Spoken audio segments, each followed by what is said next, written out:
everyone, it is super important in this moment that we spread the awareness of domestic violence and abuse. Some of us think that we're not affected by it, and that's probably because we done went through it and didn't even realize it. So I want to encourage you all to research domestic violence and abuse. If you are a survivor, I'm here to celebrate with you because I'm a survivor as well. I also want to encourage those who have been following my broadcasts or my pages. Please be a part of the movement. This movement is not just restricted to me and my sorors. It is for the community as well. So let's spread the awareness of domestic violence together.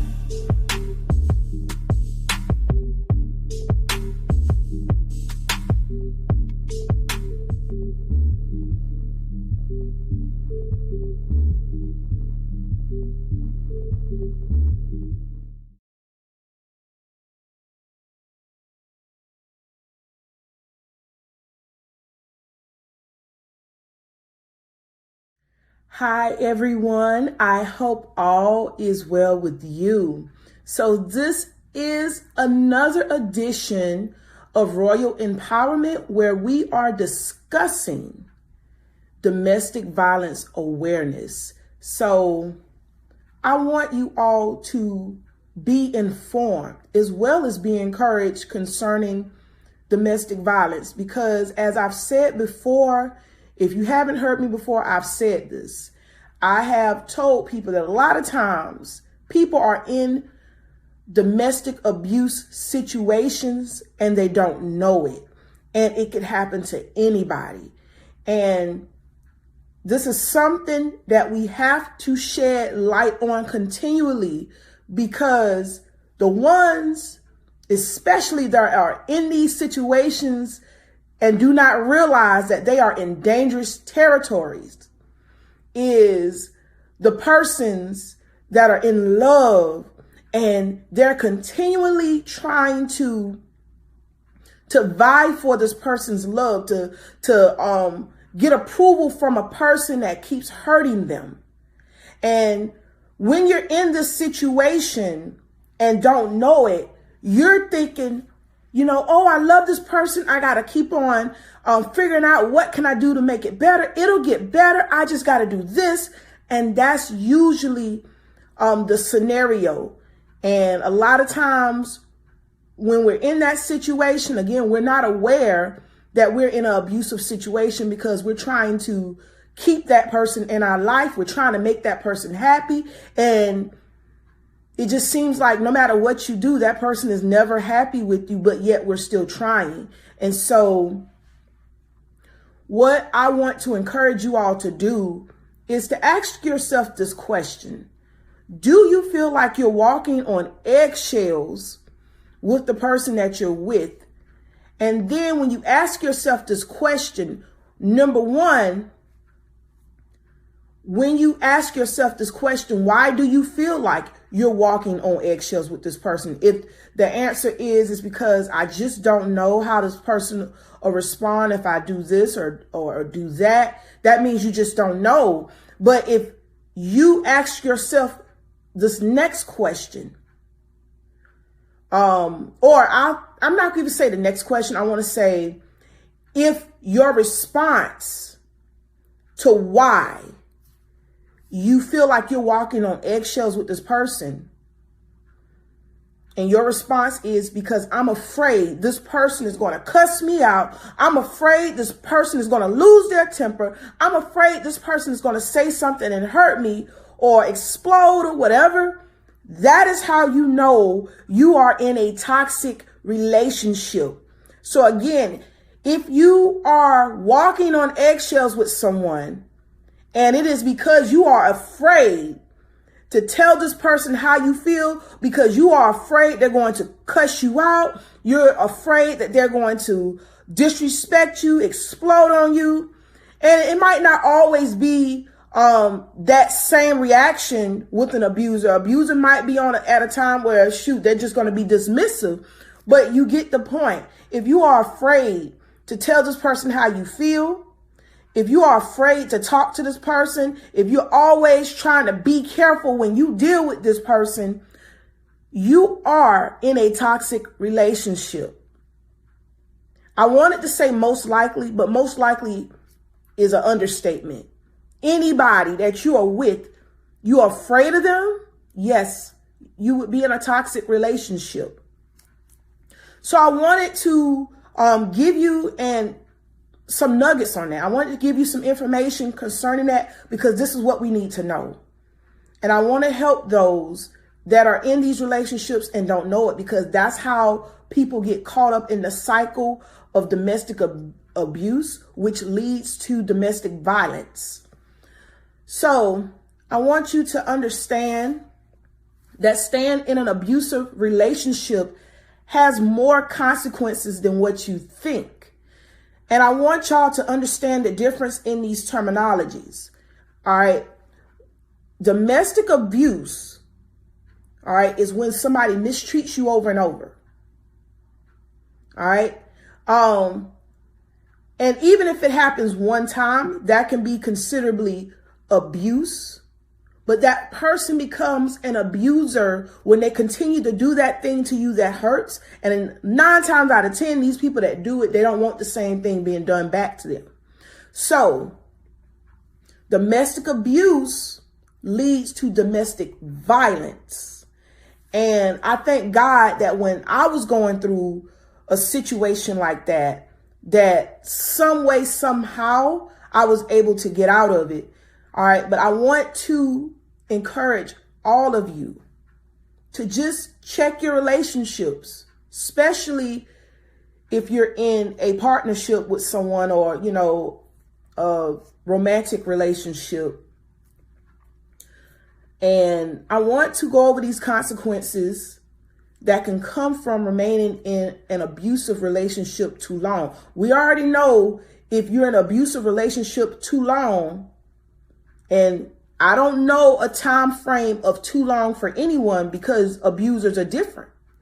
It may take abusers a couple of months before they start hitting. It might take them over a year before they start hitting or becoming physical.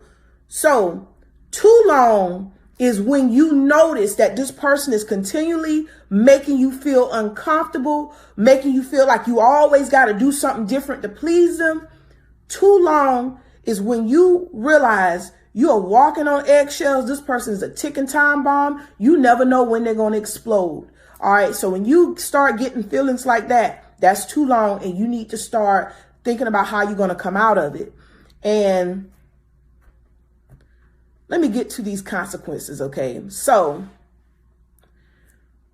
when you stay in an abusive relationship too long, it can cause emotional trauma.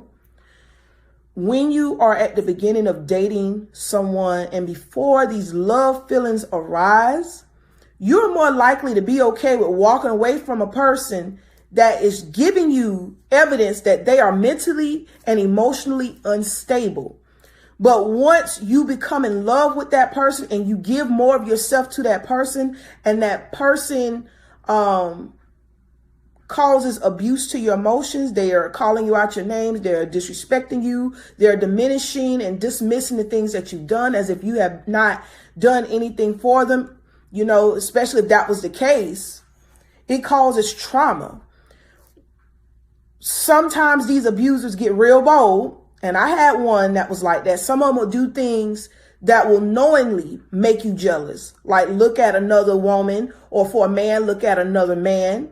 You know, when your partner is doing things like that. So it causes emotional trauma because you're in that relationship and you're tolerating the things that this person is doing, because in our minds, we're believing the best about this person. We believe that if we try to just stick with this person and give them a chance, they'll realize what they got. And that's what we do when we are in those type of relationships. And that's why a lot of people don't realize that they are in an abusive relationship. Okay. So again, it causes emotional trauma. Even after you leave that relationship, it can be like months to a year. When you reflect back on that painful experience, it can get in the way of you meeting other people. You know, you may not feel comfortable talking to someone else, Or you might take your frustration out in the last relationship. If you're not healed on the inside emotionally, you may take your frustration out on the new person. So that trauma can get in your way if you don't heal from it to the point that you can move on. So it can leave some residue and memories months after you have left an abusive relationship. It can also cause you to become toxic. You can become toxic by being with this abuser way too long. Part of my experience dealt with that because this person had hurt me so bad and done me so wrong in that relationship that when I left that relationship, I was hurt and I knew I had to stay away from people for a while, especially those, like family members that might do things to get under your skin and you just know you're going through this pain. They don't understand. You might just flip out on them because you're agitated and you're trying to get over it. You're trying to heal and they don't understand what you're going through. So that's how it can cause you to become toxic because, again, emotional trauma has occurred depending on, most likely before it get a domestic abuse relationship becomes violent, most likely you have encountered some type of emotional, verbal, mental abuse. All right. Or it could be more. Sometimes it could be sexual. All right. Sometimes people could be with partners that rape them. Okay. And being mistreated in a relationship not only causes emotional trauma, but it can cause you to become toxic where you are mean, nasty, bitter because you didn't deal with that healing. Okay. I know of a woman who had been in a marriage for so long that she has became toxic and acts like the person that have put her through those emotions. And when a person becomes toxic, sometimes they're so used to being toxic or affected by emotional abuse or whatever, sometimes they'll go right back to the abuser. And some people become that toxic. And this was something, I had to observe and learn. Okay. Another thing that can come out of staying in an abusive relationship too long is that it can make you spiritually ineffective.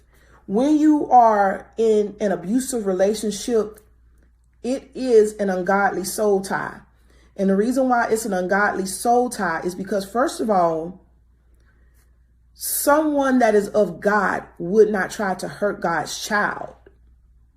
Someone that is of God wouldn't try to inflict pain and trauma upon another human being. Someone that is of God, first of all, they would seek help from God. Okay. And it doesn't mean that God's people don't struggle with certain things, but a person that is abusive, have no regard for your feelings, no regard for your life, does not try to take time to be understanding, that person can get in your way of having an effective relationship with God. That was one of the things I've encountered when I was in an abusive relationship. What happened was, first of all, this was also a spiritual matter because the enemy was using this person to take me out. So I won't be able to get on here today and tell you all how you can set yourselves free. So when it came down to it, I was not able to do things that were spiritual, because all my energy was into fighting to keep a relationship that was doomed from the beginning, because the person that I was dealing with was not in God. This person knew of God. This person believed he had some type of relationship with God, but it was not well defined by his life living. And that was something that I should have took more time to observe, but I did not have a lot of understanding. I did not understand certain things. So this person ended up letting the enemy use him to get in my way. And again, that can happen when you're in an abusive relationship. All right. So again, you're going to become ineffective for God's work. You're going to become ineffective with your ministry when you are in a toxic and abusive relationship, because it's going to take your time and your energy and your emotions, and you're not going to be able to give the best of yourself to God or anybody. Okay. So now that we talked about the consequences of staying in an abusive relationship too long, for one, it causes emotional trauma. Two, it causes you to become toxic on the inside. And it also makes you spiritually ineffective for God's work. Now, the best case scenario is to leave. Now, it'd have been nice if I could tell you that if you stayed with this person that you are so in love with, because you just see if all he or she got to do is get his or her life together, then everything will be well.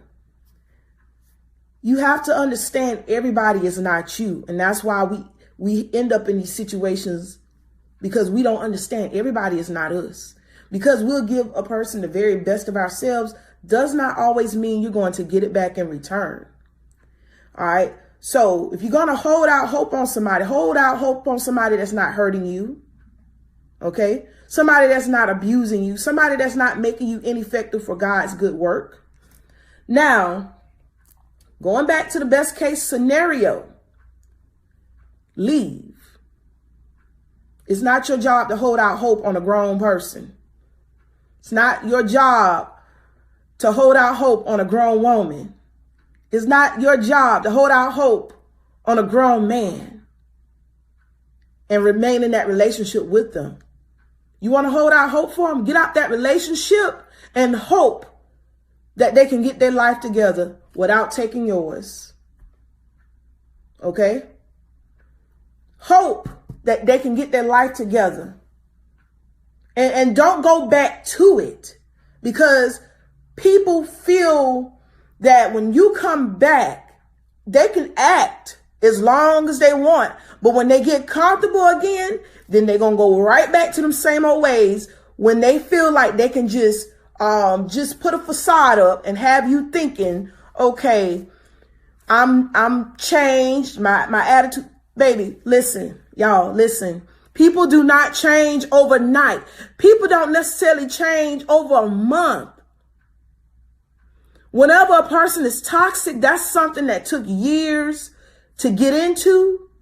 Now, God can deliver someone overnight, in an hour, in an instance, and it could be a change. But it's not your job to wait for somebody to change. We don't know how much time we have here on this earth. So with saying that, you don't have time to waste for a grown man or woman to change their ways and get the help that they need. So I want to share a Sorar's experience, and hers pretty much aligns with the best case scenario, which is to leave the relationship. And so I recently talked to a Sorar, and this is a great piece of advice. And I want to just give you a disclaimer here. I want you to consider this advice, but I also want you to think about the relationship you have if you are in a relationship with an abuser. because this piece of advice may not fit your individual situation. You got some abusers that keep tabs on you. You got some abusers, they believe that you're mentally connected to them, or you're mentally enslaved to them, that they can do whatever they want, and they think when they come home to you, you'll still be there. You got some, they'll monitor your every move. They'll have tracking devices on your vehicles and stuff like that. So if you're in a situation like that, you need to pray for a strategy concerning things like that so that God can help you get out of that situation. All right. So this Sarah shared that you should secretly plan and save money. She was describing that you should take the money, put it towards a place without him knowing. You should also find a place that he does not know that you can run to for solace. And you should do all of this strategically. Don't give any hints to him or her, okay, him or her, that you are leaving or you're planning to run away. Even if you have children, don't even share it with the children, because children, they don't know better. Okay. Some children can hold stuff. You know how your children are if you have children in that relationship. And a lot of people say, well, it's hard, I need to stay with them. I would not encourage you to risk your life and your children's life to keep up with a lifestyle with somebody that's hurting you and them. Okay. So once you have executed your strategy with saving money or putting money aside or putting it into going to another place that this person will not be able to find you and your children, you make your move. Okay, so don't just up one day and just leave. You make your move. Okay, so don't just do this without planning. This Sarah has emphasized the importance of planning your getaway. All right.